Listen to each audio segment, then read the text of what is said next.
Tervetuloa taas tänne Leffahullu-podcastin pariin.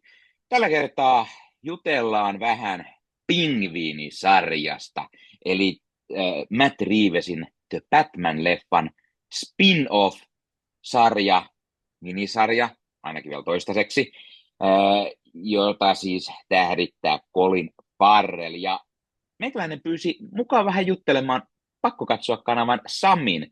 Morjesta, Sami. Morjesta Nikke ja kiitoksia kutsusta. Mielihyvin tulen ja hyvää tätä vuotta muuten. Kuin myös, se on vuosi vaihtunut taas ja viime höpöttelystä on jonkun aikaa taas vierähtänyt. No niin, siitä on kyllä. Kyllä. Mutta tosiaan niin jutellaan vähän tästä The Penguin-sarjasta ja kerrotaan vähän mietteitä ja ö, voidaan ihan spoilereidenkin kera höpötellä. Tehdään semmoinen, jos nyt päällisin puolin vaikka ensin hiukan ilman spoilereita ja sitten höpötellään oikein spoilereiden kera, niin päästään vähän juurta jaksaan juttelemaan tästä. Mutta kysytään ensin kysymyksenä, että miten tuttu sinulla niinku on pingviini hahmona kautta niinku muuten nämä niinku Batman-leffat tai tämä Matt Reevesin The Batman? No siis Pingviinin hahmona on kovinkin tuttu sarjakuvista, mutta mä muistan hänet semmoisena niin kuin aika kömpelönä sateenvarjo kädessä kulkevana höppänänä, millä muistaakseni se sateenvarjo ampui vielä jotain salamoita tai jotain, että hän oli semmoinen keksiä, paha sisuinen ja suinen keksiä, ihan vastakkainen niin kuin tämän Pingviini-sarjan suhteen, mikä oli mun mielestä tosi hyvä. Mutta muistan häntä myöskin sieltä alkuajoissa. Oliko hän niissä Schumacherin Batmaneissa nyt sitten mukana vai oliko hän sitä ennen jo? Ennen hän oli Burtonin siinä Batman Burtonin, Returnsissa. okay, joo. Ja Reevesin Batman, jos siitä kysyit vielä, niin sehän on mun mielestä se kaikkein paras Batman-filmatisointi. Ja mä taidan kuuluu siihen vähän vähemmistöön tämän suhteen. Monet pitää Nolanin niin kuin trilogiaa Batmanista parhaimpana, niin mä oon kyllä Reevesin fani tässä suhteessa. Joo, siis sanotaan, että Batman-leffoja on moni hyviä. Niitä voi olla vaikea aina pistää suosikkijärjestykseen, mutta kyllä mäkin aika siinä tässä, että kumpi sinne kärkeen menee. Onko se Dark Knight vai onko se sitten Reevesin Batman, mutta molemmat kuitenkin ihan mestariteoksia. Ja sanotaan, Kyllä. että siinä missä Reeves onnistuu paremmin kuin Nolan on Batmanin hahmossa, koska Nolan leffa Dark Knight keskittyy sitten taas enemmän ehkä Jokeriin ja se Batman jää vähemmällä huomiolla. Toki toi Batman Beginsissä ehkä Batmania sitten taas enemmän tuodaan esille ja näin, mutta niinku, kun oma suosikki on kuitenkin se Dark Knight siitä trilogiasta, niin jos sitä vertaa Reevesin, niin saattaa olla, että Reeves ehkä vie kuitenkin voiton. Siinä on ihana semmoinen synkkyys ja semmoinen epätoivo ja miten Batman on semmoinen niin kuin nuori aloitteleva, että se tekee vielä virheitä puhumattakaan sit mahtavista pahiksista. Ja yksi niistä tietty oli leffan niin sanottu sivuosa pahis, eli Colin Farrellin Pingviini, joka sitten sai yllättäen oman sarjan. Tämä oli vähän oikeastaan isokin yllätys ehkä monelle, että Pingviini saa oman sarjan, mutta mä tykästyin kyllä Colin Farrellin roolisuoritukseen siinä Reevesin leffassa, ja oli semmoinen, että kyllä mä ihan mielenkiinnolla odotan, millaisen sarjan sitten niin tästä hahmosta onnistutaan luomaan. Joo, kyllä se mullekin oli yllätys, että nimenomaan Pingviini oli sitten se, joka tämä ensimmäisen spin-offin tähän Reevesin universumiin onnistui saavuttaa, mutta toisaalta se ei sitten taas ole ylläri, koska Pingviinihän oli tosi suosittu siinä Reevesin Batmanissa, että sitä ylistettiin sitä Farrellin suoritusta ja sitä hahmoa muutenkin, vaikka se oli suht pienessä roolissa siinä Batman-elokuvassa. Mutta Mm. täytyy sanoa, että lähtökohdat niin kuin tämän sarjan suhteen mulla ei ollut mikään kauhean tähtitieteelliset niin kuin odotusarvoilta, että ihan suurellakin mielenkiinnolla kyllä, ja mä taisin listata sen omalla kanavalla nytkin vielä loppuvuoden odotetuimpien joukkoon, mutta siitä huolimatta niin vähän oli semmoinen, niin kuin, että no, katsotaan nyt mitä tässä tulee, mutta hemmetti, kun Mm. mä yllätyin positiivisesti. No niin, eli lähdetään sitten vähän juttelemaan tästä sarjasta ja otetaan tosin ensin vähän tämmöiset niin kuin, ensifiilikset niin sanotusti ilman isompia niin spoilereita ja puhutaan pikkusen juonen pääpiirteistä. Eli tosiaan tämä Pingviinisarja jatkuu aika lailla suoraan siitä, mihin Reevesin The Batman-leffa loppuu. Ja mitä mä nyt halusin sanoa tästä on se, että tämä on hauska tulkinta, tämä pingviini, koska hän on vähän tämmöinen italialaistyylinen gangsteri, tämmöinen mafioso, eikä semmoinen no esimerkiksi miten Burgess Meredith häntä näytteli siinä vanhassa Batman-sarjassa 60-luvulta, missä oli Niin, just näin. meni siellä. Tästä tulee enemmän mieleen semmoinen vähän Toni Sopranomainen Kyllä. hahmo. Tai jos nyt oikein kunnon miettii, niin vielä enemmän ehkä tämä Sopranos-sarjasta tämä Silvio Dante, joka oli semmoinen oikein italialainen gangsteri siinä. Niin Kyllä, joo. tämä on vähän samantyylinen. Ja tässä oli mahtavia sivuhahmoja, niistä tietenkin ehkä Kristin Miliotti, joka näyttelee Sofia Falconea, oli yllättävä veto tähän ja sanotaan, että yllätyin jopa kuin mahtava roolisuorituksen hän teki myös, mutta tietenkin niin myös Colin Farrell. Ja sanotaan nyt, että mä kyllä pidin tästä sarjasta todella paljon. No olihan Mites? tämä aivan huippu. Siis aivan täydellinen TV-sarja mun mielestä. Just sopivan mittainen, sopivasti kaikkea. Tämä on just semmoinen koottilaisen tyylinen Gotham City, mitä mä oon niin kuin nuoruudestani asti rakastanut. Ja kuinka loistavia nämä hahmot oli. Ja tämä hahmokäsikirjoitus tässä sarjassa loistaa. Että Pingvinistä tehtiin niin monipuolinen, toisaalta tosi rikkonainen, mutta määrätietoinen, semmoinen niin kuin klassinen pahis, opportunisti. Siellä oli saatu siihen Farelin esittämään niin kuin pingviinin kaikki mahdolliset sellaiset piirteet, mikä teki siitä todella mielenkiintoisen. Ja sitten kun niitä hahmoja oli muitakin, niin kuin sä mainitsit just ton Kristin Miliotin, ton Sofia Falcone, niin hänhän tuli aivan puskista, mä en edes tuntenut sitä näyttelijää kovin hyvin. Ja hänhän niin kuin aivan täysin vangiksi minut. Hänestä tuli niin kuin ihan mun suosikkihahmo tässä sarjassa, ja sen jälkeen mä katsoin kaikki mahdolliset YouTubeit ja muut tästä Miljootista muutenkin, koska hän ei ollut mulle kovin tuttua. On pakko muuten mainita, että oikeusmurha, ettei se Miljooti voittanut Golden Globea tästä. Farelille onneksi meni. Joo, päästiinkin näköjään jo siihen asti. Eli tosiaan me nauhoitellaan just tätä seuraavana päivänä, kun Golden Globesit oli edellisyönä. Ja sieltä tosiaan Colin Farrell pokasi parhaan miespääosa pystin minisarja- ja Limited-sarjan kategoriassa. Saa nähdä, onko tämä ikuisesti minisarja vai tuleeko jatkoa jossain kohdin. Näissä on aina usein näissä palkintokaavoissa just se, että se menee aina siihen minisarjaan, kun siitä on vain yksi kausi, mutta jatkoa sitten saattaa olla, niin sitten vaihtuu vähän kategoriatkin, mutta Niinpä. mä oon ehdottomasti sitä mieltä, että se oli täysin ansaittu voitto Colin Farrellille. Hän vetää kyllä uskomattoman mahtavan roolin, ja se periaatteessa pieni pintaraapasu, mikä me nähdään siinä Reevesin Batman-leffassa, niin nyt me saadaan niin kuin kunnon käsitys siitä, että millainen hahmo tämä pingviini on. Sitten tulee vähän semmoinen, että sä kannustat sitä, sä sähälit sitä, sä rakastat sitä, mutta sä myös vihaat sitä, ja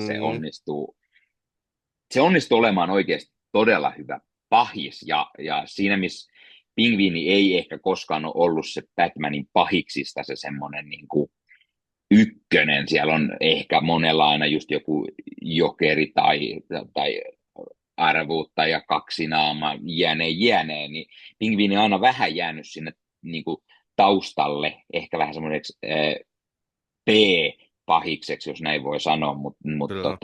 tämä onnistuu kyllä heti niin kuin nostattaa tätä hahmoa ihan uudelle levelille. Kyllä. Siis se on vaan niin säkenöivää, miten se Farel osaa tästä hahmostaan tehdä niin äärimmäisen monipuolisen. Et just kun säkin luettelit, että niinku vertaukset tuohon Toni Sopranoon, niin ne ei ole musta todellakaan huonosti vedetty, koska ne on siinäkin tyypissä oli just tätä samaa, mitä Pingvinissä, että vaikka se oli semmoinen karski mafiaperheen pomo, todellinen niin kuin pyrkyri monessa suhteessa Mm, ja pää sekaisin, näinkin voidaan sanoa, niin siltikin oli sitä herkkyyttä, ja se teki siitä niin mielenkiintoisen siitä hahmosta, ihan samalla kuin Pingviinistäkin, että mm, kaikki tunneskalat menee läpi, just niin kuin sä luettelit, mutta se onkin se tärkein, että katsojalle tulee se tunne side siihen hahmoon, että haluaa häntä lisää, ja haluaa vihata häntä, ja samalla niin kuin ei voi olla hetkeäkään ilti, että mä haluan tätä tyyppiä lisää tuohon ruutuun. Se on mm. paras mahdollinen katsojakokemus silloin. Kyllä, kyllä, ehdottomasti. No, niin ollaanko me kuitenkin niin härskejä, että hypätään vähän spoilereiden pariin, niin ehkä helpompi keskustella. Tämä sarja, no, niin, äh, siinä oli 8 jaksoa ja se 8. jaksokin tuli tuossa marraskuun alkupuolella, niin on siitä sitten jo kuitenkin ehtinyt pari kuukautta vierähtämään, niin ehkä ihmiset on katsellut sen jo tähän kohtaan, tai jos ei nyt ole, niin ei muuta kuin äkkiä vaan maksi tulille ja sieltä se 8 jaksoa vaikka suoraan putkeen ja sitten tuutte kuuntelemaan, mitä kaikkea me Samin kanssa vielä höpötellään tästä sarjasta. Ää, mitäs mistä lähdetään liikkeelle? Lähdetäänkö perkaamaan vähän enemmän näistä hahmoista? Ja näistä, me puhuttiin paljon pingviinistä, mutta ehkä sitten puhutaan enemmän just näistä sivuhahmoista vähän lisää. Ja sä jo mainitsit tuon Kristin Milliotin ja miten paljon sä tykästyit häneen. Ja hänen Sofia Falcone tosiaan tulee mukaan menoon. Ja jos on sen leffan nähnyt, niin tietää tietenkin, että Falconen perheen pää kuoli siinä leffassa ja sitten hänen tilalleen onkin tulossa sitten hänen poikansa sitten jatkamaan tätä ja sitten myös sieltä tämä tytär Sofia Falcone tulee mukaan kuvioihin. Hän on ollut vankilassa tai tämmöisessä vankimielisairaalassa Arkhamissa useamman vuoden jo ja sanotaan, että hän on päästää sekaisin ja saanut lempinimen Hangman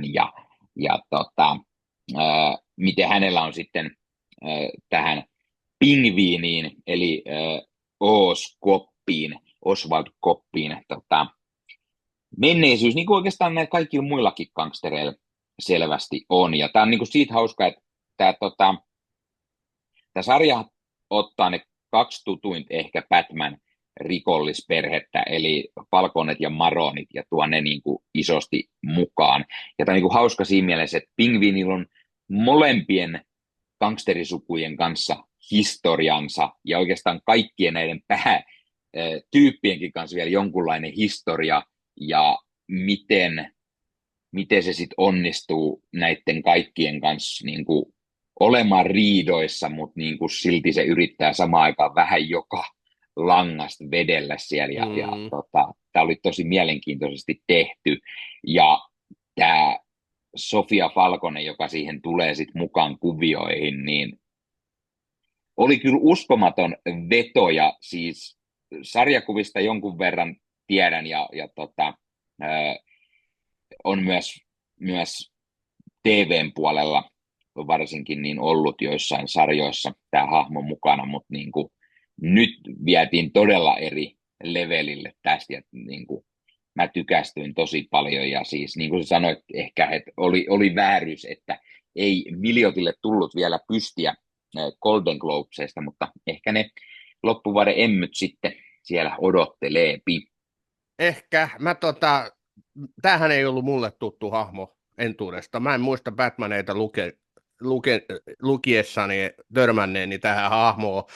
Falconen mafiaperhe on tuttu ja Maronin myös. Ja näähän siinä Reevesin Batmanissakin mielenkiintoisesti oli mukana, varsinkin Falconin gangsteriperhe. Mutta se, että jos tämä on Pingvinin tarina tämä sarja, niin tämä on myöskin Sofia Falconin tarina. Ehdottomasti se, että miten hän niin kuin lähtee tämmöisestä herkästä, miten tämä, niin kuin, hän kasvaa tämmöisestä herkästä ja rikkinäisestä mielisairaala vankilassa istuneesta naisesta niin kuin tämmöiseksi määrätietoisiksi kovikseksi, nousee sen niin kuin klaaninsa huipulle ihan omin avoin.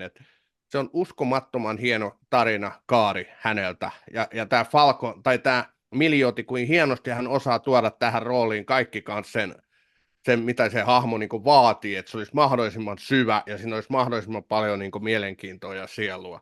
Kyllä niin kuin huikeeta katsottavaa oli just tämän Sofia Falconen ja Pingvinin välinen dialogi. Oli Mm. lähikuvaa kumpaakin. Miten upeasti nämä kaksi huippuammattilaista osasivat ne kohtaukset hoitaa. Ai että tuli kylmät väreet, kun katteli niitä. Kyllä, kyllä. Ja mä tykkäsin myös paljon siitä, että kun heillä oli tätä yhteisiä hetkiä paljon tässä näin, mutta mä tykkäsin myös sitä, että tämä sarja tekee just sen, että se syventää molempia hahmoja. Me nähdään niin kuin, flashbackien merkeissä, millaisia on ollut ennen ja millaisia niitä tulee. Ja tämä sarja on, tämä on niin kuin just siinä mielessä myös mielenkiintoinen Batman-sarja, että mehän ei Batmania nähdä tässä ollenkaan, että keskittyy nimenomaan pingviiniin ja näihin gangstereihin. Eli tämä on niin kuin kunnon tämmöinen pahissarja. Ja Ja tämä ei ole niinku sinä, supersankarisarja millään lailla. Että tässä ei ei, viittoja heilutella. ei. Ja Batmankin mainitaan tyyliin vaan ohimennen pari otteeseen ehkä. Sekin niin kuin, puhutaan enemmän niin kuin jostain, ei edes mainita niin sanotusti Batmania, jos oikein nimeltä kunnolla, vaan niin kuin jätetään tarkoituksella se täysin niin kuin, pihalle tästä ja keskitytään näihin. Ja tämä sarja oli sitten myös mielenkiintoinen, että tämä tuo hyvin esille sen, miten rikkonainen hahmo sekä Pingviini että Sofia Falcone on. Kyllä. Haluatko jotain muuta vielä mainita nimenomaan Sofia Falconesta? No tässä oli niinku just se mielenkiinto, että näiden kahden hahmon välistä menneisyyttä kelattiin ja sitten se, että he ei niinku päässyt toisistaan eroon, vaikka he yritti, varsinkin Sofia Falconehan halusi niinku tumpata kenkästä sen pingvinin pois elämästään ja lopussa tappaa ja kaikkea, mutta heidän niinku kohtalo vaan kietoi heidät kiinni toisiinsa yhä tiukemmin, että se oli niinku äärimmäisen mielenkiintoista seurattavaa sekin. Ei mulla oikeastaan muuta sanottavaa ole muuta kuin tosiaan toistan sen, että ihmiset, että älkää sitä sanaa supersankarisarja niin kuin ajatelko ollenkaan tämän sarjan kohdalla. Tämä on rikossarja, tämä on tumma rikosdraamasarja. Mm. Jos tässä on viittaus jonkin Batmaniin, niin se on ainoa, mitä niin kuin supersankari viittausta tästä tehdään. Tämähän on ihan itsenäinen upea sarjansa. On, ja ennen kaikkea mä sanon vielä, että jos tämä on niin tämmöinen rikosdraama, niin kyllä mä sanoisin myös, että tämä on ennen kaikkea myös semmoinen niin gangsteri mafiososarja. Kyllä.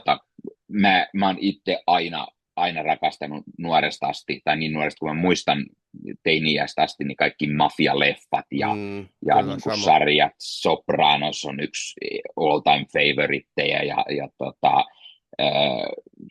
leffoissa tehty mafiaveljet ja kummiseret, Scarfaceit, näin poispäin. Ja tämä on just sellainen, että tästä näkee, että selvästi nämä tekijät kyllä tietää, mitä nämä kaikki legendaarisimmat gangsterileffat ja sarjat on. Että kyllä ihan selvästi tästä on otettu paljon niin kuin, huomioon niitä. Ja mulla tulee esimerkiksi paljon mieleen tästä Ossin ja hänen äitinsä suhteesta. niin mun tulee tosi paljon mieleen just Toni Soprano ja millainen suhde hänellä on omaan äitinsä. Ja, tämä Mhm. tietty ehkä vielä nextimmän levelille. Jos on koskaan katsonut sitä Gotham-sarjaa, missä myös Pingviini oli mukana, niin siinähän oli jo jonkun verrankin viittauksia tähän niin kuin Pingviini ja hänen äitinsä mielenkiintoisiin suhteisiin, mutta tämä vetää niin kuin vielä enemmän sen, niin kuin, ja niin kuin, mä tykkäsin siitä, ja tämä Deirdre O'Connell, joka näyttelee tätä Francis Coppia, niin on myös niin kuin, se on uskomaton näyttelijä, se sopii niin kuin hienosti, siinä oli paljon semmoista, että se välillä vähän tulee semmoinen, tiedätkö, rasittava semmoinen äitihahmo, semmoinen, Mm, että tätä ei jaksa, mutta sit kun siihen päästään niin kuin syvemmälle ja sitten nähdään, millainen hän on vanha, iäkäs, hän on vähän rappeutunut ja niin kuin muistiongelmia ja näin, mutta sitten kun me nähdään se koko se tarina, miten Oz on niin kuin, miten hän on onnistunut sitten tappamaan omat veljensä ja päässyt sitä kautta, niin kuin, että äiti niin kuin vihaa omaa lastaa samalla kun niin kuin rakastaa, ja tämä, niin kuin, tämä on tosi outo ja kiero suhde, ja se on kyllä. niin kuin Todella, hienosti todella tehty. niin kuin mielenkiintoinen. Joo, että se Os luuli, ettei hänen äitinsä tiedä, että hän syyllistyi siihen niiden veljen kuolemaan. Hän oli syyllinen siihen. Hän on elänyt kaikki nämä 10 vuodet ajatellen, että ei äiti tiedä sitä. Ja hän haluaa, niin kuin, hän palvoo äitiä, hän haluaa tehdä äitilleen kaiken mahdollisen todistaakseen arvonsa äitinsä silmissä. Ja se äiti vaan niin kuin, tavallaan ei niin kuin millään tavalla reagoi siihen. Ja sitten selviääkin siinä ihan lopussa, että se äiti on koko ajan tiennyt, että ne veljet olikin, tai että Oz sitten tappoi nämä veljensä jättämällä sinne viemäriin hukkuviksi. Että sekin oli pysäyttävä kohtaus. Se jakso muutenkin oli aivan huippu siinä. Että tulee taas hienoja fiiliksiä, kun muistelee. Kyllä, kyllä. Tota, no puhutaanko sitten vaikka Victorista hetken aikaa? Eli tämä Renzi Felisin näyttelemä Victor, joka hän on asunut siellä Gothamin slummissa, jos näin voi sanoa, siellä köyhällä alueella. Ja sitten siinä Batman-leffassa, kun siinä tulee tämä hiton iso tulva sinne, niin tässä sitten nähdään, että miten se on vaikuttanut Victorin elämään ja miten hänessä tulee niin kuin sattuman kaupalla pingviinin oikea käsi. Eli Mm. hän on kavereiden kanssa yrittää vaan varastaa pingviinin hienosta autosta vanteita tai renkaita ja jää siinä sitten kiinni ja OC ei sitten häntä tapakkaan, vaan ottaa hänet niin kuin töihin itselleen. Ja tässäkin on myös mielenkiintoinen kasvutarina tällä hahmolla, että se on semmoinen vähän pelokas nuori poika, joka niin kuin, se on pikkurikoksia tekee ehkä tai näin, mutta sekin oikeastaan vaan sen takia, että hän kuuluu jengiin ja hän ei uskalla niin kuin, sano ei, vaan hän niin kuin, on joutunut siihen porukkaan periaatteessa. Ja miten sit hän niin kuin, kasvaa siihen pingviinin porukkaan ja miten pingviini vaikuttaa häneen niin, että hänestäkin tulee tämmöinen niin kuin isompikin gangsteri sitten pikkuhiljaa ja miten niin kuin, hänellä on hänen oma tämä tyttöystävä ja naisystävä, jonka kanssa hän on lähdössä niin kuin toisella puolella Amerikkaa, jotta pääsee niin kuin pois esimerkiksi tästä kaikesta, mutta sitten Victor päättää jäädä sinne ihan vaan niin kuin hän on päättänyt, että päättää vähän auttaa pingviiniä, ehkä saada sieltä mainetta ja kunniaa itselleen ja niin kuin näin gangsteripiireissä. Ja eipä käy Victorillekaan kauhean hyvin lopulta, mikä oli aika yllätys sinänsä. Se loppu auttaa vielä niin kuin sinetöimään sen, että me saadaan tästä pingviinistä niin kuin oikein semmoinen pahis. Että se, että Joo. sä oot ehkä hurrannut koko sarjan ajan tai niin kuin tykännyt pingviinistä ja sä vähän voivotellut, voi sitä reppana, toivottavasti ei sille ikään huonosti, niin kyllä sanotaan, että loppu alkaa tekemään enemmän mieli, että olisipa se Batman vähän tullut kurmottamaan sitä pingviiniä Niin, siellä. joo. Tuosta Victorin hahmosta täytyy sanoa, että se oli niinku sellainen virkistävä poikkeus näihin muihin hahmoihin nähden, että hän oli ainoa, joka oli niinku hyvä. Siis sillä Mm, tavalla hyvän tahtoinen, hyvä sydäminen, vaikka hän teki rikoksia ja tappaakin tässä yhden tyypin tässä sarjassa, niin siitä mm, huolimatta hänen niinku sielunsa oli ikään kuin ainoa näistä hahmoista, joka oli puhdas sillä tavalla, jos tässä vähän nyt mm, runoillaan, niin senkin takia hänelle olisi halunnut pelkkää hyvää. Hän oli kiitollisuuden velassa sille pingviinille, sen takia hän sitten jätti sen naisensa ja kuitenkin valitsi pingviinin ja auttoi tätä niin kuin, viipymättä ja oli tärkeä apuri, suojatti. Mutta mä silti ymmärrän sen loppuratkaisun, mikä on herättänyt aika paljon kiukkua. Se oli niin sokeeraava, että pingviini yhtäkkiä kuristaa siinä loppukohtauksessa tämän Victorin. Mä mm, ymmärrän sen, koska pingviini tajusi, että hänellä ei voi olla kenenkään ihmiseen maailmassa minkäänlaista tunnesidettä, koska se tekee hänestä heikon. Ja hän tajusi, että hänellä oli Victoriin tosi syvä. Hän tykkäsi Victorista, se oli varmaan hänelle niin kuin oma poika.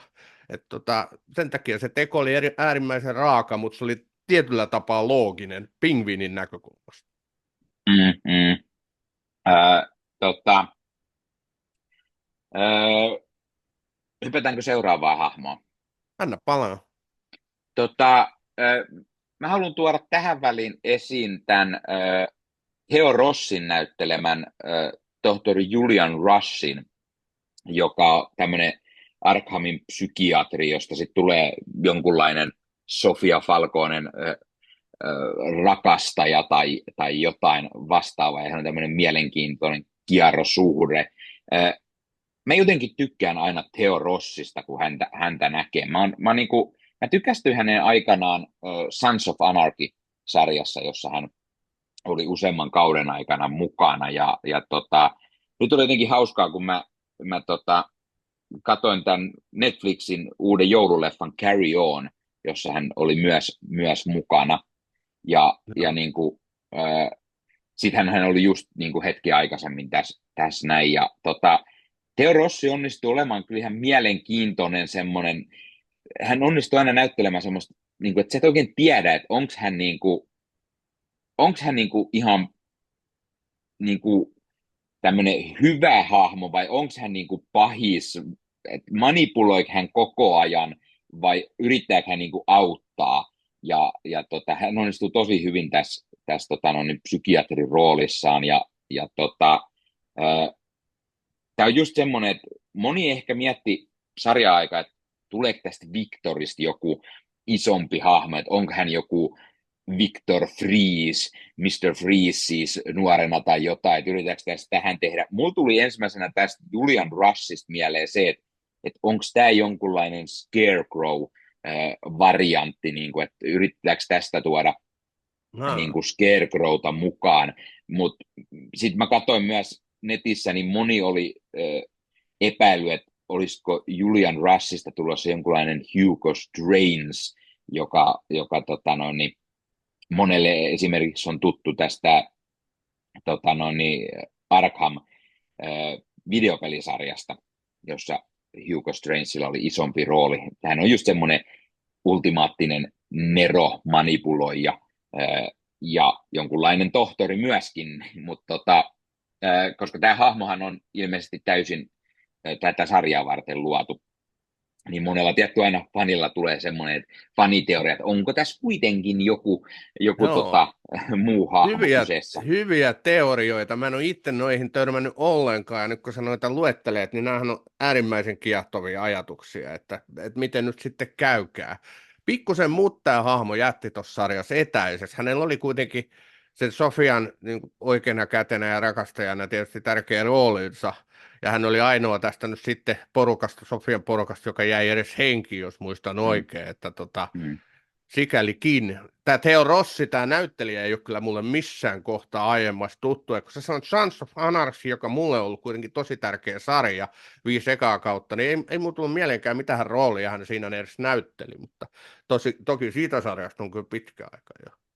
Joo, hän näytteli sitä mikäs sen hahmon nimi oli? Oliko hän Mut kuitenkin yksi niistä prätkätyypeistä siinä? hän oli Chuise, Joo, se nuori kundi, mikä siinä oli. No okei, siinä oli pari muutakin ehkä nuorta, mutta se niin kuin, ö, nuorin niistä kavereista. Olikohan hän jopa sarjan ihan alussa se Kokelaan just joo. roolissa, mutta Okei. hänellä oli siinä sarjassa pidemmän päällä todella mielenkiintoinen no, niin, hahmo kehittyi mielenkiintoiseksi. Sen takia aina mukavaa nykyään nähdä, että hän Joo, no yhtäkkiä siitä on on se ruvennut 11 pomppailemaan. vuotta. Siitä on se 11 vuotta ja mun muisti ei ihan niin pitkälle pelaa, että ehkä senkin takia tämä kaveri on niin kuin häipynyt tuolta päänupista, mutta hienoa, jos häntä saadaan lisää ja noin faniteoriat on kyllä äärimmäisen mielenkiintoisia, että mä oon nähnyt sen Hugo Cranein kyllä semmoisena aika niin kuin voimakkaana, siis fyysisenä kaverina, että mä en tiedä, onko tämä Rossi nyt sitten siihen rooliin, Mm, mutta tietysti ei se pakko nyt yksi yhteen aina sarjakuvan kanssa mennä. niin. Sitten mun täytyy mainita tietty Clancy Brown, joka on aina Ai, mahtava. Hän kyllä. näyttelee tätä Maronin perheen päätä, Salvator Maronia, ja olipa muuten mukava nähdä Clancy Brownia taas. No toki hänkin pyörinyt viime aikoina ties ja missä leffoissa ja äänirooleja hyvin paljon ollut. Hän on ollut Marvelin puolella surturin äänenä ja sitten hän oli tässä Boysin spin-offissa Gen V Joo. viimeksi mukana just ja Ashoka-sarjassa hän on ollut ja vähän John Wickin 4.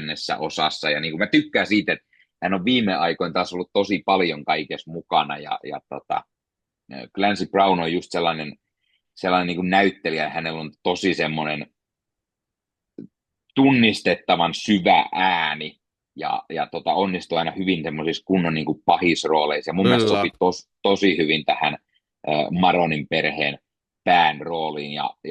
Siinä oli mielenkiintoista se just, että kun hän oli joutunut vankilaan niin miten hän sieltä pyöritti silti tätä hommaa sit vähän vaimonsa kanssa, joka taas oli ulkopuolella, mutta miten sekin hahmo on niin kuin, miten pingviini yrittää manipuloida tätäkin hahmoa, mutta kun hänkään ei ollut ihan täysin niin kuin manipuloitavissa. Kaikki tietää niin kuin periaatteessa, että millainen hahmo tämä pingviini oli niin hän yritti olla, mutta silti vaan käy vähän niin kuin pingviinillä aina tuuria niin muille käy huonosti.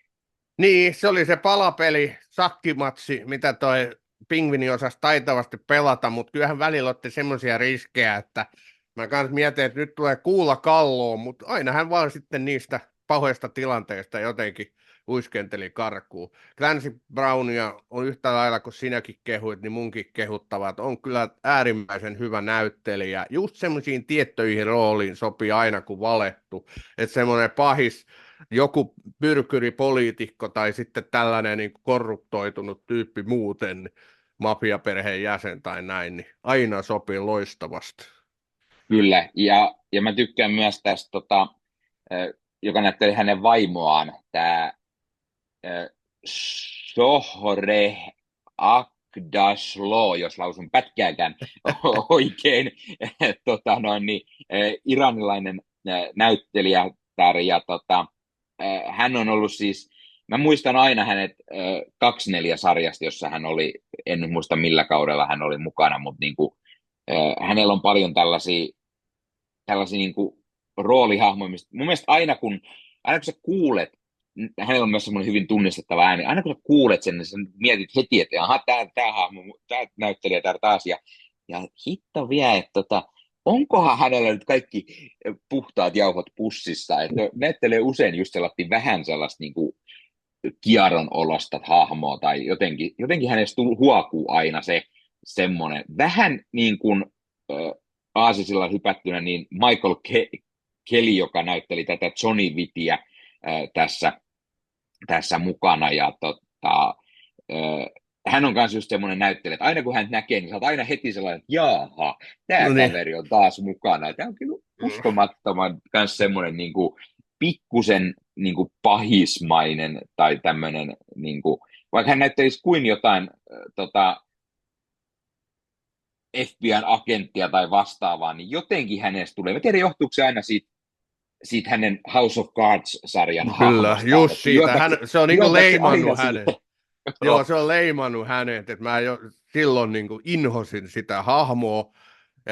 Ja se näyttelijä, kuin hyvin toi Keli osaa, jos sen tietyn yhden tyyppisen hahmon niin kuin esittämisen, niin se kyllä leimaa hänen uransa varmaan jatkossa. Että mun olisi hirvittävän vaikea nähdä häntä niin kuin missään poliisiroolissa, just kun säkin sanot FBI, niin ok, silloin hän olisi korruptoitunut, että ei hänellä silloinkaan puhtaat jauhot pois olla pussissa. Et se, miten Niin. hänellä tässä sarjassa käy, miten se Sofia Falcone yhtäkkiä sen pöytäpuheensa lopuksi ampuu hänet. Se oli niinku upeimpia hetkiä koko sarjassa. Se tuli niinku täysin puskista. Mulle tämä Keli oli näistä sivutyypeistä se kaikkein tunnetu, niin mä ajattelin, että se nyt varmaan Mm. pysyy loppuun asti, niin Mm. seuraava kohtaus ja pam. Niin siihen jäi Keli. Mä tykkään tosi paljon muutenkin. Tässä sarjassa oli paljon sellaisia ei niin arvattavia, sellaisia Joo, äkkinäisiä, että hei, kyllä.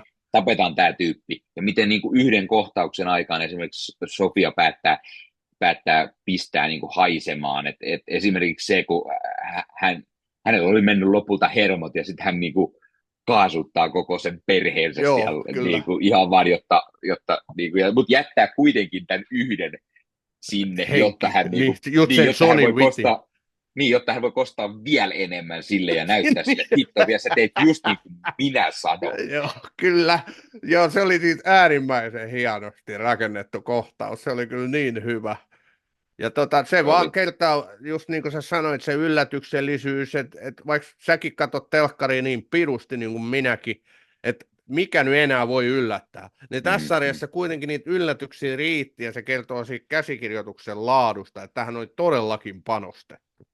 Oli, ja tässä oli muutenkin, mä tykkäsin niin kuin siitä, että moni aina ajattelee, että ne supersankari- tai Mm, sarjakuva-filmatisoinnit, ne on vähän sellaisia näin, niin mä tykkään, tässä oli tosi niin kuin laatu, käsikirjoitus ja tosi hyvä dialogi paljon, että kyllä. niin oli sitten kyse just Pingviinin tai Sofian vuoropuheluista, mutta niitä oli kyllä siis ihan koko ajan niin kuin muillakin hahmoilla, oli kyllä hienosti kirjoitettu, niin kuin, että ei pelkästään ne kaksi päähahmoa tyyliin, vaan niin kuin useampikin sai mielenkiintoisia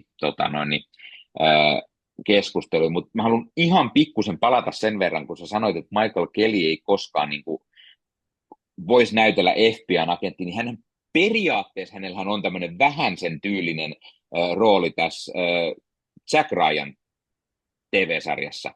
Hänhän on siinä eräänlainen tämmöinen vähän niin kuin agentti. Hän on ensin toiminut niin kuin siellä vähän niin kuin, hän vähän toimii satti varjoissa, mutta kuitenkin sarja edetes, niin hänestä hän tulee mun mielestä ihan niin kuin virallisestikin niin kuin, työskentelee niin Joo. valtiolle.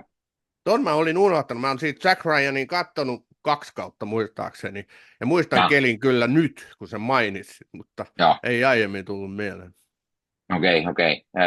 Siitähän ollaan myös leffaa tekemässä nyt, sit kun se sarja päättyy, mutta ne tekee niin kuin Mm. jatkoelokuvan tälle. En tiedä sitten, onko Kelly siinä mukana vai ei, mutta Krasinski nyt ainakin on. Joo, mitäs sitten? Mitäs sä sitten haluaisit tuoda esille? Onko vielä Mä, joku hahmo tai... mä haluan sanoa näistä tekijöistä, tämä Lauren Lefranc, mä en tiedä kuinka tuttu hän on sulle tekijänä. Siis tämän sarjan luoja, kirjoittaja, oli mulle todella ihan tuntematon tyyppi aiemmasta. Mutta kun mä katoin tätä sarjaa, niin tässähän ei voi olla tulla, niin kuin, ettei sulle tulisi mieleen Scorsese. Martin Scorsesin tapa niin kuin tehdä just samantyyppistä rikosdraamaa. Esimerkiksi niin kuin mafian näkökulmasta Scorsese on siinä mestari. Niin tämä Mm. oli niin kuin tosi yhdenmukainen sen Scorsesin tyylin suhteen. Mulle tuli monta kertaa mieleen, että katsonko mä jotain Scorsesin sarjaa nyt, mutta tämä Lauren Lefranc on kyllä Scorsesin uraa ja tyyliä seurannut kyllä loistavasti, koska sitä yhdenmukaisuutta ei voinut olla havaitsematta. Mutta Joo, kysymykseni sulle, onko tämä Laurent Lefranc sulle tuttu? ei pätkääkään ole, mutta koska mä heti tarkistin IMDb:stä, hänhän oli kirjoittamassa tätä Marvelin Agents of Shield-sarjaa ja tuottamassa sekä sitten tätä sarjaa Chuck, mikä Zachary Levi, tämmöinen, miten mä nyt sanoisin, eräänlainen niin kuin tietokone hakkeri tai tämmöinen, joka sitten päätyy kai jollain tavalla valtion hommiin. Mä en sitä sarjaa hirveän paljon ole katsonut. Joskus aloitin muistaakseni, mutta se jäi kesken. Mutta näitä kahta sarjaa on ollut kirjoittamassa ja ollut tuottajana mukana. Mutta Mm. muuten ei ole mitään tietoa. Eihän nyt hirveästi montaa muuta ole sinänsä kirjoittanutkaan, mutta Ei, aika mä, lyhyt tämä CV toistaiseksi on, mutta mä luulen, että tulevaisuudessa tullaan näkemään. Kyllä tämä hänelle nyt on semmoinen käyntikortti niin kuin tulevaisuuden produktioihin. mm, Koska tämä Pingvinisarjahan nautti niin kuin valtavaa arvostusta ihan niin kuin mm, katsojien lisäksi tietysti kriitikoiden piireissä. Ja olihan tämä Golden Globe pöhinöissä mukana muutenkin kuin, että Farrell nyt sai sen. Että mm, olihan tämä niin kuin minisarja ehdokkaana ja muuta, että ei kyllä mm. ihan varmasti tästä Left Franceista me tullaan kuulemaan. Joo, ja siis tässä on kovasti aina puhuttu siitä, kun tämä on niin kuin, että minisarja, tähän petaa sitä, että jatko on heti mahdollista, ja Niinpä. varsinkin jos on suosittu, mitä tämä oli, ja mä niin kuin huvittaa se, että kun tämä sarja alkoi, niin Colin Farrellhan haastatteluissa paljon just sanoi sitä, että hän ei ikinä suostu enää siihen, koska se meikkaaminen, se oli niin Joo, raskas monen kyllä. tunnin homma, mutta sitten taas kun oli uusi haastattelu, niin siinähän oli sellainen, että totta kai hän niin kuin periaatteessa koska vaan.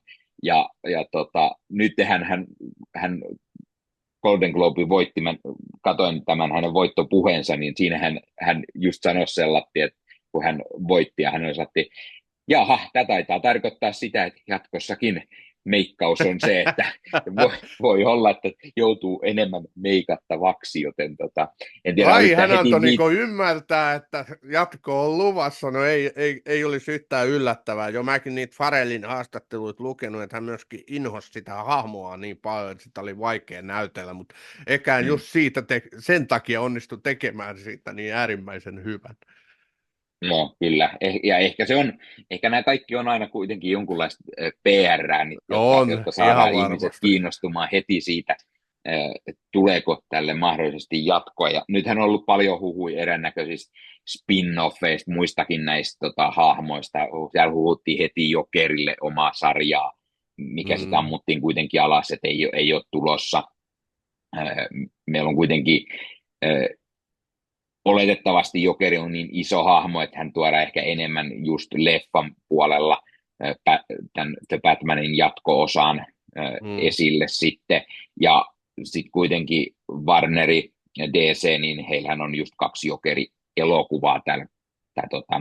Toki eri Jokeri, mutta siis kuitenkin, niin ei he välttämättä tarvitse tuoda nyt just jotain sarjaa, missä Jokeri on. Mä luulen enemmänkin, koska tämä uusi suuntaus, mihin ne DCL menee, on se James Gunnin DCU, joten mä luulen, että tämä niinku Matt Reevesin, tästä ei tule sellainen niinku jättimäinen, että jokainen hahmo saa oman sarjansa ja näin, vaan mä luulen, että tässä nyt niinku rauhaksellaan mennään siihen Batmanin jatko-osaan ja sitten mahdollisesti tälle myös jatkoa. Mm. Mutta onko näin, että siinä The Batman 2 elokuvassa, mikä nyt sitten ilmeisesti vuodella siirtyy eteenpäin, onko se nyt Taas 2027 on sitten kaavailtu. toivotaan. Siitäkin ollaan vähän kahta mieltä nyt oltu, että siirtyykö se vai eikö se siirry. Joka tapauksessa, eikö sen ollut tarkoitus keskittyä Jokeriin ja onko pingviini siinä mukana, niin näähän on sitten semmoisia kysymyksiä kanssa, mitä on pyöritelty. No siis niin, tässä on nyt paljon siitä, että keskittyykö se Jokeriin. Huuthan myös oli se, että tuleeko Pöllöjen hovi mukaan, Niin. mikä tämä tässäkin tässä vähän pikkusen viitataan siihen Pöllöjen hovin, koska Pöllöjen hovi on se Gothamin rikas porukka, joka pyörittää taustalla siellä semmoista omanlaista juttua ja ollut vuosisatoja sellainen oma mystinen kultti siellä ja niin kuin, tämä antaa hyvin viitteet, että se olisi mahdollista. Sen lisäksi Matt Reeves taisi sanoa, että hän piti myös Hushista hahmona, ja sitähän huhuttiin heti ekan leffan aikoihin, että tuleeko Hush olemaan kakkososan pahis. Siihenkin voidaan liittää se Pöllöjen hovi niin kuin myös mukaan. Että jääkö Jokeri vielä paitsioon, mä oon sitä mieltä, että vois tuoda niitä muitakin hahmoja, mitä ei ole leffojen puolella aikaisemmin ollut, mutta nythän tietty huhut kertoo, että todennäköisesti Pingvinillä tulee olemaan isompi rooli siinä jatko-osa-leffassa kuin mitä sillä oli ensimmäisessä, koska tämä nautti nyt niin iso suosio kyllä, tämä joo, sarja. totta. Mitäs onko jotain muuta, mitä sä haluat vielä puhua tästä sarjasta? Ei oikeastaan, haluan vaan korostaa kaikille sitä, kuinka upea sarja tämä on, kuinka hienolla tavalla se mut yllätti, ja semmoinen fiilis, kun sä alat katsoa sarjaa, mitä sä nyt et hirveästi mitään odota, ja kuinka sä tajuat, kuinka hieno se sarja on, niin se on mahtava tunne. Et mä niin suosittelen kaikille tätä ihan lämpimästi, että katsokaa The Penguin, se on loistava sarja. Kyllä, ja mä siis sanoin, me puhuttiin siitä käsikirjoituksesta, niin mä sanoin, että tässä on myös niin kuin tosi niin kuin tärkeät asiat, on ne meikkaus, maskeeraus, kiitos pingviinin maskeerauksen, mutta tässä toimii myös kaikki ne lavastukset, tästä on saatu, tämä Gotham vaikuttaa just sellaiset kunnon synkältä Gothamilta, eikä siltä, että se olisi niin kuin, sanotaan, että vaikka mä kuinka paljon Nolanin leffoistakin tykkään, niin se on ihan selvä Chicago. Ja niin kuin mä tykkään, että tämä on enemmän tämmöinen oma fiktiivinen kaupunkinsa. Ja kyllä, semmoinen goottilainen, synkkä ja pahalta haiseva, ehdottomasti. Kyllä. Ja tässäkin mennään siihen, että jossain kohtaa niin pingviini menee sinne viemäreihin, ja sitten tulee niin paljon mieleen se niin Burtonin versio, jossa pingviini siellä viemäreissä menee ja niin kuin näin, niin se on jotenkin hauska myöskin. Kaiken kaikkien tämä on todella mahtava, ja tämä on just sellainen, että mä kyllä haluan tälle ehdottomasti jatkoa, koska tämä jättää sen niin, että se niin kuin loppu, missä me nähdään se, me nyt ei puhuttu tässä siitä, mutta tämä pingviini ja hänen tämä naisystävänsä Eve, joka heillä lopussa on tämä yhteinen, se on se penthouse, ja tämä Eve esittää jollain tavalla pingviinille hänen omaa äitiään, ja miten se siitä tuli lopussa myös hyvin kieroutunut niin kuin fiilis, niin mä haluan mielenkiinnolla nähdä, että mitä ihmet näillä niin kuin hahmoilla tapahtuu, ja mitä se Sofia siellä sitten lopussa vielä, tuleeko se isomman koston kerran sitten vaikuttamaan, mutta siis kaiken kaikkiaan mä sanon, että tämä on ehdottomasti yksi viime vuoden parhaita. Mä en ihan kärkeen nostanut ehkä, mutta kyllä tämä on siis niin kuitenkin huikea, että kyllä mä sinne niin kuin lähellä 10 tämän nostan, ellen jopa 10/10. Että kyllä mä niin kuin viihdyin tämän parissa, ja on varmasti semmoinen, että tulee kyllä jossain vaiheessa katsottu uudestaan. Ihan vaan, jos ei muuten, niin pelkästään niin Colin Farrell ja Kristin Milioti, ne kaksi, ne veti niin mahtavat roolisuoritukset, ja siis mä just sitä mieltä, että Colin Farrellin niin kuin pingviini, sitä voisi katsoa niin kuin koko ajan, niin kuin aina vähän väliin joku pätkä jostain YouTubesta, tai no joo, toki mä en väitä, ettei niitä olisi tullut koko ajan vastaan, sitten tuli niin iso semmoinen hahmo ja semmoinen elämää suurempi tämän niin kuin ansiosta, että niin kyllä joka paikassa somessa tulee vastaan aina pingviinipätkiä ja niitä vähän niin kuin lentäväksi lauseeksi muodostunut, mitä kaikkea se siinä sarjan aikana sanoo. Totta. Mulle tämä oli taas 2024 paras sarja. Niin, mä jostain kuulin. Mikäköhän se oli, mistä mä mahdoin kuulla tästä asiasta, Sami? Taisi olla joku sellainen kanava, mihin suakin pyydettiin vieraan, mutta sä et valitettavasti päässyt. Sitten sä olisit voinut siellä julistaa sen oman vuoden sarjaksi, mutta mä pääsin julistamaan ja se oli The Penguin. Kyllä, kyllä. Mutta hei, mahtavaa, Sami, että pääsit höpöttelemään tästä. Tämmöiset pikaset, oltaisiin me voitu puhua tästä ties kuinka monta tuntia, vaikka joka jaksossa erikseenkin. Joo, mutta nyt me saatiin tämmöinen pieni pintapuolinen raapasu. Meidän aikataulut meni monta kertaa ristiin ja me ei saatu tätä nauhoitettua. Kuukausi ylitetty vai ylikin? Taisi mennä melkein 2 kuukautta, eiköhän me melkein, olikohan jopa sarjan päättymisen jälkeen heti, kun yritettiin tätä. Voi olla kiireisiä miehiä. Ei vaan elämä vie, minkäs teet? Näin on. Sitäkin pitäisi välillä tehdä ja lapsia vedä harrastuksia ja kaikkea tämmöistä. Niin, ja sinä pyörität siellä sitä omaa alamaailma-asiaa. Totta kai Hämeenkyrössä alamaailma on raju. Niin, kuulemma, siksi mä en uskalla tulla lähellekään. Se on näin. Mutta hei, mahtava Sami, että pääsit ja mainitte nyt vielä, mistä kaikkialta Samia voi käydä kuulemassa tai katsomassa. Pakko katsoa kanava, on mun YouTube-kanava, missä puhutaan elokuvista ja sarjoista. Tulkaa ihmiset ihmeessä käymään ja laittakaa kanava seurantaan. Se olisi erittäin mukavaa. Toinen on Top Tusina, jota yhdessä Allu Jaskarin ja Pointtaja Klikkaa Miikan kanssa listataan mitä kummallisempia aiheita. Aika harvakseltaan nyt tällä hetkellä, mutta pyrimme vähän enemmän säännönmukaisuuteen. YouTubesta löytyy sekin, eli Top Tusina. Tervetuloa.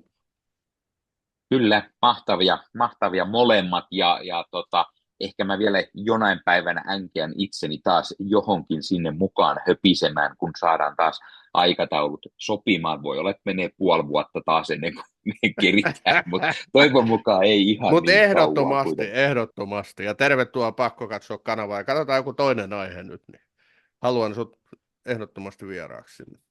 Mahtavaa, hei. Ennen kuin sä senkin valtaat. Eikö sulla ole sellaisia pyrkimyksiä, että sä valtailet muiden kanavia? Niin, ei puhuta siitä. Mä luulen, että sä enemmänkin valtaat toisten podcasteja. Voidaan kysyä vaikka Allulta tästä asiasta, koska mä olen tottunut aika monessa jaksossa, Sami, sua kuulemaan myös siellä mikä homman puolella. Allu maksaa niin hyvin. Se on rikas mies, on totta.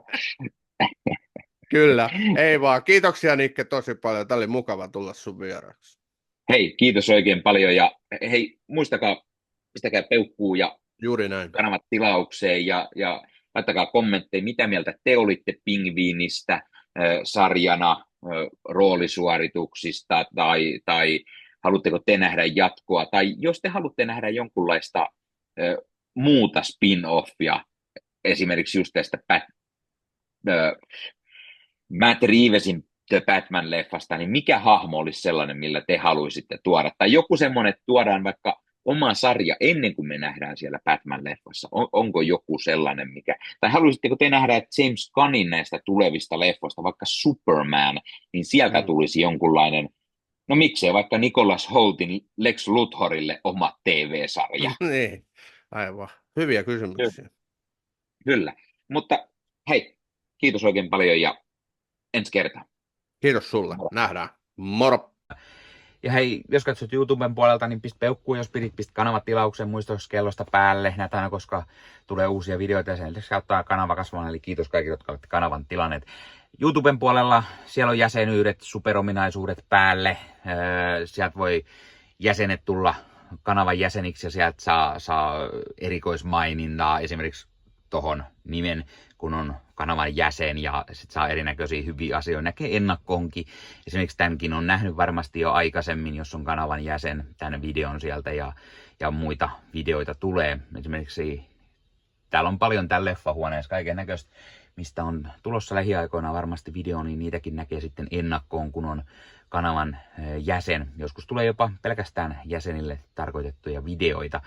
Ja sen lisäksi on kaikki korostettuja vastauksia ja tila ja tämmöisiä merkkejä ja muuta kaikki. Kyllä te tiedätte YouTube-juttut. 0,99 € kuussa tai 2,99 € kuussa, niillä saa erinäköisiä asioita, kun tilailee tai on kanavan jäsen. Ja niitä tykkäyksiä, superkommentteja, kaikkea voi laittaa, niin siitä tulee muutamat kymmenet sentit sitten tähänkin suuntaan, eli kiitos kaikille, jotka olette niitä laittaneet. Ottakaa Leffahullu somekanavat haltuun, Instagrami, TikTokki, Facebook-sivusto, jäne. Meikäläinen tekee Marvel Podcast Suomea, Star Wars Podcastia ja sitten sen lisäksi meikäläinen kuuluu Leffamediaan, jos on yli 30 sisääntuottajia, jotka rakastavat leffoja ja sarjojen katsomista, niiden arvostelemista ja kaikkeen leffoja ja sarjoihin liittyvää. Sieltä löytyy leffa- ja sarja-aiheiset uutiset, huhut, trailerit, sieltä löytyy haastatteluja, kaikennäköistä leffa- ja sarja-aiheesta. Ja jos taas haluat ostaa fyysisiä leffoja, niin suomikassu.fi verkkokaupasta voi käydä ostamassa itselleen 4K:ta, DVDtä, Blu-raytä. Siellä kun käyttää koodia Leffahullu, saa 5 € alennusta, kun ostaa yli 60 €. Mikä se mukavampaa? Pikkualennus, ostaa leffat ja sarjaiset fyysinä hyllyyn, koska koskaan ei voi tietää, koska kun suoratoistopalvelu lähtee muokkaamaan leffoja, poistamaan niitä valikoimastaan. Usein kuvan ja äänenlaatu kärsii, koska suoratoistopalvelun pittivirta ei riitä. Kun leffa on fyysinä hyllyssä, siinä on paras mahdollinen kuvan ja äänenlaatu ja